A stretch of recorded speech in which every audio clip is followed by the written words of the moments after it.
ബിസ്മില്ലാഹിർ റഹ്മാനിർ റഹീം. ബിസ്മില്ലാഹി അല്ലാഹുവിന്റെ നാമത്തിൽ. അർ റഹ്മാനി പരമകാരുണികൻ, അർ റഹീം കരുണാനിധി. പരമകാരുണികനും കരുണാനിധിയുമായ അല്ലാഹുവിന്റെ നാമത്തിൽ.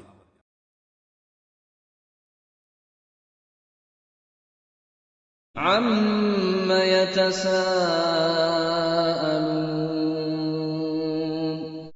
വചനം 1. അമ്മ എന്തിനെക്കുറിച്ചാണ്? യതസാഅലൂൻ അവർ പരസ്പരം ചോദിക്കുന്നു, ചോദ്യം ചെയ്യുന്നു. എന്തിനെക്കുറിച്ചാണ് അവർ ചോദ്യം ചെയ്തുകൊണ്ടിരിക്കുന്നത്?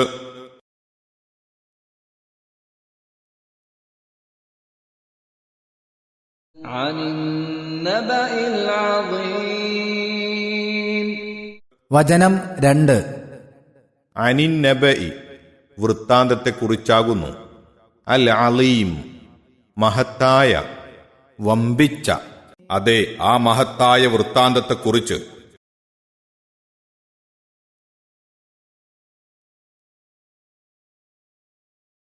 അല്ലദീ ഹും ഫീഹി മുഖ്തലിഫൂൻ. വചനം 3. അല്ലദീ അതായത് യാതൊരു കാര്യവും, ഹും ഫീഹി അവർ അതിൽ, മുഖ്തലിഫൂൻ ഭിന്നിച്ചവരാണ്, വ്യത്യസ്താഭിപ്രായക്കാരാണ്. അതായത് യാതൊന്നിൽ അവർ ഭിന്നാഭിപ്രായക്കാരാകുന്നുവോ അക്കാര്യം തന്നെ.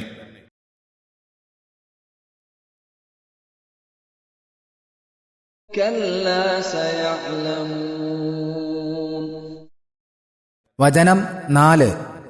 കെല്ല അങ്ങനെ വേണ്ട, അങ്ങനെയല്ല. സയഅലമൂൻ അവർ വഴിയെ അറിയും, അവർക്കറിയാം. അങ്ങനെ വേണ്ട, അവർക്ക് വഴിയെ അറിയാറാകും.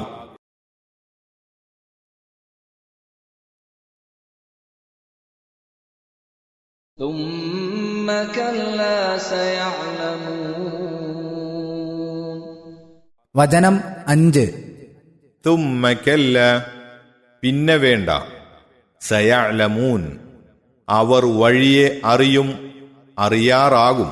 പിന്നെ വീണ്ടും അങ്ങനെ വേണ്ട, അവർക്കു വഴിയെ അറിയാറാകും.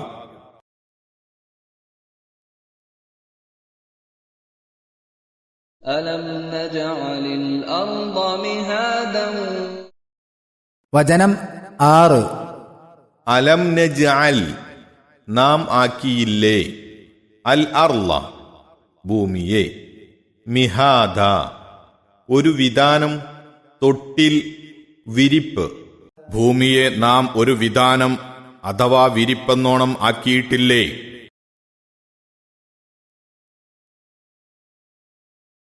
വൽജിബാല ഔതാദാ. വചനം 7. വൽ ജിബാല മലകളെ, ഔതാദ ആണികളും കുറ്റികളും. മലകളെ ഭൂമിക്ക് ആണികളും ആക്കിയിട്ടില്ലേ?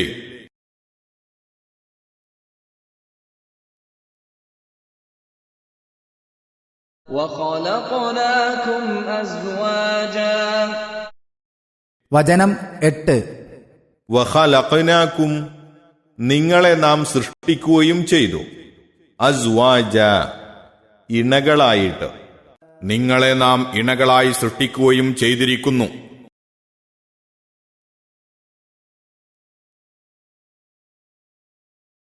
വജഅൽനാ നൗമകും സുബാതാ. വചനം 9. വജഅൽന നാം ആക്കുകയും ചെയ്തു, നൗമക്കും നിങ്ങളുടെ നിദ്രയെ, സുബാറ്റ ഒരു വിശ്രമം, ശാന്തത. നിങ്ങളുടെ ഉറക്കം നാം നിങ്ങൾക്കൊരു വിശ്രമമാക്കുകയും ചെയ്തിരിക്കുന്നു.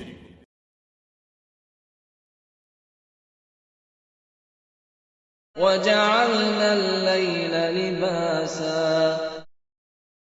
വചനം 10. വജഅൽന നാം ആക്കുകയും ചെയ്തു, അല്ലൈല രാത്രിയെ, ലിബാസ ഒരു വസ്ത്രം, രാത്രിയെ നിങ്ങൾക്ക് നാം ഒരു വസ്ത്രവും ആക്കിയിരിക്കുന്നു.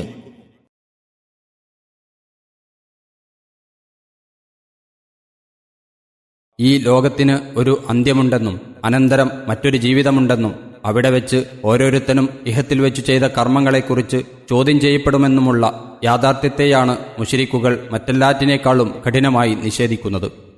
ഈ വിഷയകമായി തമ്മത്തമ്മിലും നബി സല്ലല്ലാഹു അലൈഹി വസല്ലമയോടും സത്യവിശ്വാസികളോടും പല ചോദ്യങ്ങളും വാദങ്ങളും നടത്തിക്കൊണ്ടിരിക്കുക അവരുടെ പതിവത്രേ.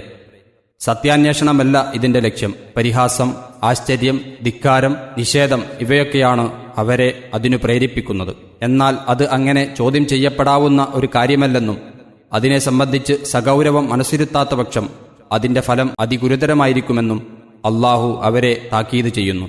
അൻ-നബഉൽ അലീം, മഹത്തായ വൃത്താന്തം എന്ന് പറഞ്ഞത് മരണാനന്തര ജീവിതത്തെ ഉദ്ദേശിച്ചാണെന്ന് മേൽ വിവരിച്ചതിൽ നിന്ന് വ്യക്തമാണ്. മിക്കവാറും എല്ലാ ഖുർആൻ വ്യാഖ്യാതാക്കളുടെ അഭിപ്രായവും അതുതന്നെ. ചുരുക്കം ചിലർ അതുകൊണ്ടുദ്ദേശ്യം ഖുർആനാണെന്നും പറഞ്ഞു കാണുന്നു. ഏതായാലും രണ്ടാമത്തെ ജീവിതത്തിന്റെ സാധ്യതയും സംഭവ്യതയും സ്ഥാപിക്കുന്ന പല ദൃഷ്ടാന്തങ്ങളാണ് അള്ളാഹു തുടർന്ന് വിവരിക്കുന്നത്.